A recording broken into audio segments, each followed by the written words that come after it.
So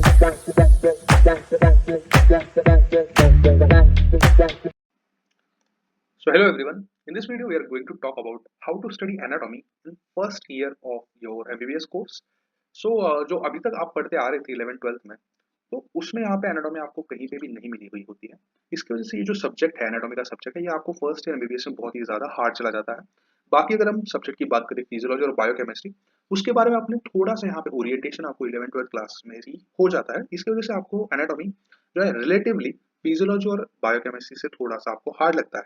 ठीक है, तो इस लेक्चर में हम यहाँ पे देखने वाले हैं कि आप यहाँ पे कैसे एनाटॉमी को एस कर सकते हो और कैसे यहाँ पे जो है अच्छे मार्क्स स्कोर कर सकते हो और समझ सकते हो एनाटॉमी, क्योंकि आपको पता ही होगा कि क्योंकि एनाटॉमी अगर आपकी स्ट्रांग हो गई एक बार, तो आपको सर्जरी का जो विषय है वो यहाँ पे आगे जाके बहुत आपको ईजी हो जाएगा। और दूसरी बात है, आपको अगर आप सर्जन बनने की कोशिश कर रहे हो या फिर अगर वैसी फील्ड भी लाना चाहते हो, तो आपको एनाटॉमी पढ़ने के लिए बहुत ही इंपॉर्टेंट हो जाती है। तो सबसे पहले हम यहाँ पे ये सारी पॉइंट्स हम बात करने वाले इंपॉर्टेंट पॉइंट पे इंट्रोडक्शन की बात, बुक्स की बात करेंगे एकदम शॉर्ट। हम थोड़ा सा यहाँ पे इंट्रोडक्शन देंगे बस, अप्रोच कैसी होनी चाहिए आपको एनाटॉमी सब्जेक्ट की, और हम बात करेंगे यहाँ पे मैंने डिस्टिंक्शन कैसे लिया था एनाटॉमी सब्जेक्ट में। उसके बाद हम देखने वाले हैं कि आपको यहाँ पे एनाटॉमी का पेपर कैसे लिखना है और यहाँ पे आपको पढ़ना वगैरह कैसे, वो अप्रोच में हम यहाँ पे बात करने वाले हैं। तो सबसे पहले हम स्टार्ट करते हैं इंट्रोडक्शन की।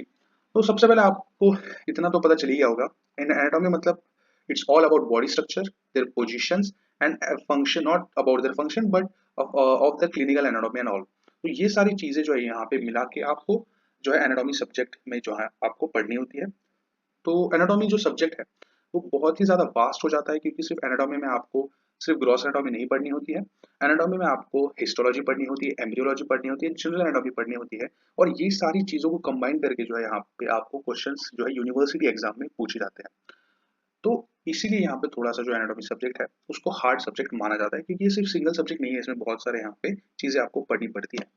उसके बाद हम और अगर हम बात करें स्टैंडर्ड बुक्स की यहाँ पे, तो स्टैंडर्ड बुक्स की यहाँ पे जो आती है एनाटॉमी, आपको सबको पता ही होगा, ग्रेज एनाटॉमी। उसके बाद एक आती है स्नेल्स एनाटॉमी, जो कि न्यूरोनेट के लिए यहाँ पे बहुत ही ज्यादा स्पेशल हो जाती है। और यहाँ पे जो है ग्रेज एनाटॉमी पूरा एकदम कंसाइजली तो नहीं दिया है, ये मैं कह सकता हूँ, बहुत ही ज्यादा लेंदी बुक है जिसको आपको पढ़ने में बहुत ज्यादा टाइम लग जाता है। अगर आप एक नॉर्मल सा टॉपिक भी पढ़ने की कोशिश करो एनाटॉमी का, तो ग्रेज एनाटॉमी से आपको बहुत ज्यादा टाइम लगने वाला है।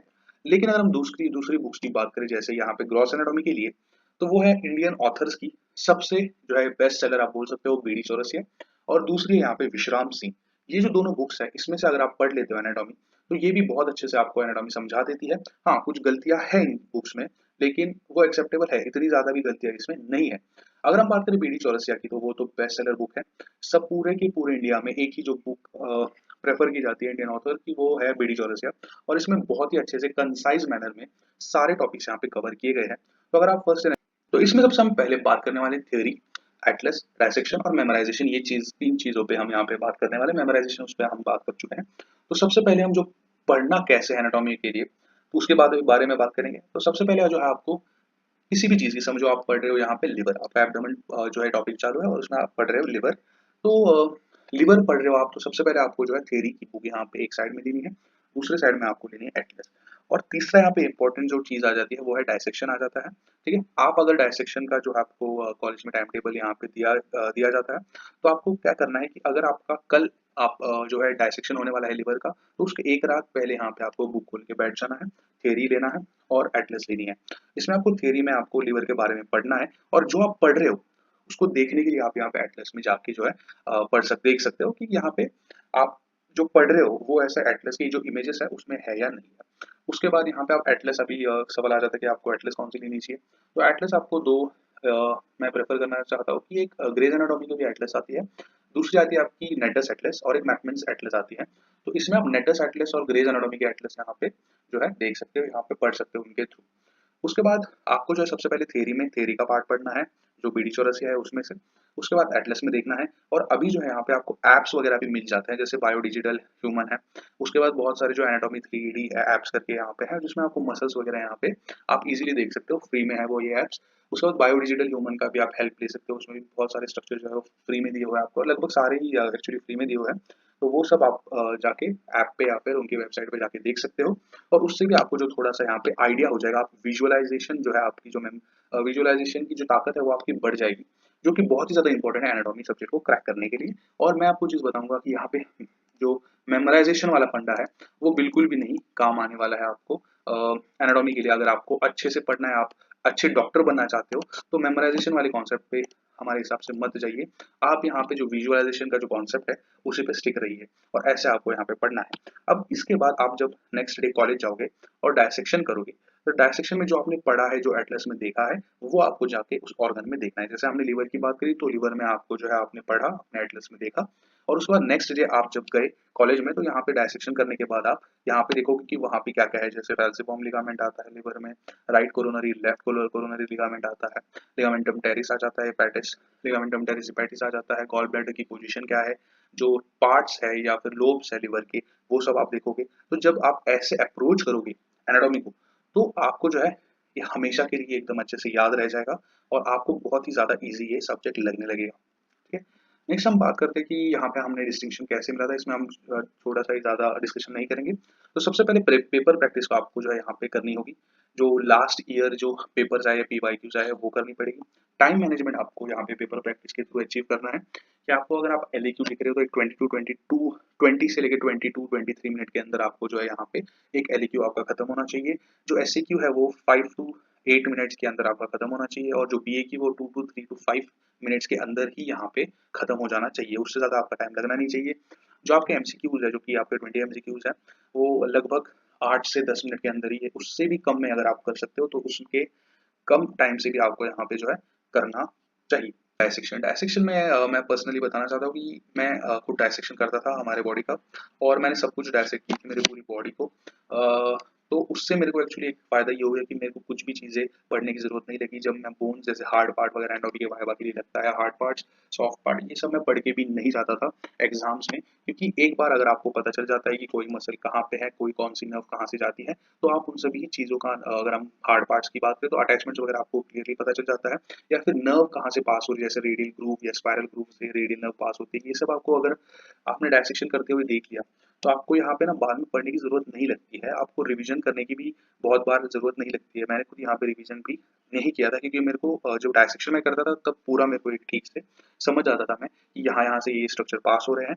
और जब मैं विजुअलाइज़ करता था मेरे हाथों पे, या फिर जो डायसेक्शन में जो बॉडी दिखती है उनके हाथों पे या पैरों पे जो भी नर्व या मसल्स जा रहे हैं, तो वो बस दिमाग में बैठ जाता था।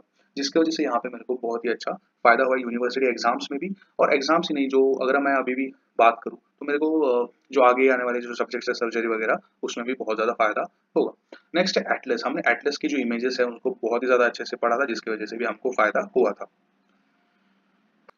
अब हम बात करने वाले हैं how to write paper. University exam या फिर इंटरनल जो आपकी होती है कॉलेजेस में, उसमें आपको जो है पेपर लिखने का अप्रोच क्या होगा एनाटॉमी में। तो हमने एक यहाँ पे जो है एग्जांपल लिया है एलईक्यू का, और उसमें हम देखने वाले हैं हिप जॉइंट के बारे में। उसके बाद हम एसएक्यू और बीएक्यू की भी यहाँ पे थोड़ा-सा बात करेंगे। नेक्स्ट है, तो एग्जांपल अगर हम ले रहे हैं हिप जॉइंट का, तो सबसे पहले आपको यहाँ पे पता होना चाहिए या फिर आपको लिखना चाहिए कि ये कौन से प्रकार का जॉइंट है। जैसे हिप जॉइंट एक ball and socket type of joint है, आपको ये लिखना है। इसके आर्टिकुलेटिंग सरफेस क्या है, तो आर्टिकुलेटिंग सरफेस है इसके acetabulum and the head of femur, ये आपको लिखना है। नेक्स्ट पॉइंट आपका आएगा लिगामेंट, जो भी लिगामेंट्स यहाँ पे यूज हो रही है, जैसे इशियोफ्यूमरल, इलियोफ्यूमरल, ट्यूबोफ्यूमरल, और उसके बाद यहाँ पे साइनोवियल मेम्ब्रेन आप लिख सकते हो। ये सारी चीजें आपको लिगामेंट्स लिखनी है, उनके जो अटैचमेंट्स है वो आप लिख सकते हो। नेक्स्ट यहाँ पे बरसाज यहाँ पे जो है कौन से आपको मिलने वाले हैं वो आप यहाँ पे लिखोगे। उसके बाद हिप जॉइंट का यहाँ पे ब्लड सप्लाई क्या है, जैसे मीडियल सर्कमफ्लेक्स वगैरह जो आर्टरी है, लैटरल सर्कमफ्लेक्स आर्टरी है, ये सारी आर्टरी यहाँ पे जो है ब्लड सप्लाई, ट्रोकेंट्रिक जो एनास्टोमोसिस है, क्रूशियल एनास्टोमोसिस, ये सब यहाँ पे आर्टरी से फॉर्म एनास्टोमोसिस फॉर्म करके यहाँ पे सप्लाई करती है हिप जॉइंट को, वो आपको लिखना है। उसके बाद नर्व सप्लाई क्या है, ठीक है, ये आपको लिखना है। उसके बाद लास्ट में आती है क्लिनिकल एनाटॉमी। अब क्लिनिकल एनाटॉमी में आपको जो यहाँ पे बीडी चौरसिया में बहुत ही अच्छे से यहाँ पे पिंक कलर के बॉक्सेस है, उसमें यहाँ पे आपको ठीक से जो है एनाटॉमी जो है यहाँ पे क्लिनिकल एनाटॉमी वो दी गई है, उस आप यहाँ पे पढ़ के लिख सकते हो। अगर हम बात करें इसी में कि हिप जॉइंट का अगर समझो आपको आ जाता है यहाँ पे एससीक्यू, तो हिप जॉइंट का अगर एससीक्यू आ जाता है तो सिर्फ पूरा हिप जॉइंट यहाँ पे नहीं आएगा। तो यहाँ पे सिर्फ आ सकता है कि लिगामेंट्स के बारे में यहाँ पे बताइए, और उनका जो है यहाँ पे हिप जॉइंट का नर्व सप्लाई और ब्लड सप्लाई बताओ, या फिर जो है ऐसे भी आ सकता है कि clinical anatomy of hip joint, ये भी एक एससीक्यू है। तो ऐसे में आपको जो है थोड़ा सा डायग्राम्स पे ज़्यादा फोकस करना है। अगर आप हिप जॉइंट की भी अगर आप एलईक्यू की बात कर रहे हो, तो यहाँ पे एलईक्यू लिखते हो आप, तो आपको मिनिमम 3 से 4 डायग्राम बनानी चाहिए। अगर आप एसक्यू अगर कोई लिख रहे हो किसी भी टॉपिक पे, तो मिनिमम आपको 2 से 3 डायग्राम या फिर मिनिमम 2 डायग्राम तो भी बनानी चाहिए।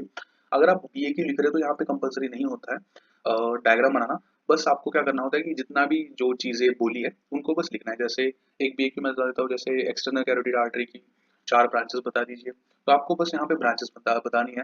जैसे फेशियल है, सुपरफिशियल टेम्पोरल है, मैक्सिलरी है, एक्स और उसके बाद यहाँ पे सुपीरियर थायरॉइड आर्टरी है। तो ये ऐसे बस आपको यहाँ पे जो है जितना आपको पूछा है उतना ही आपको बीईक्यू में बताना है।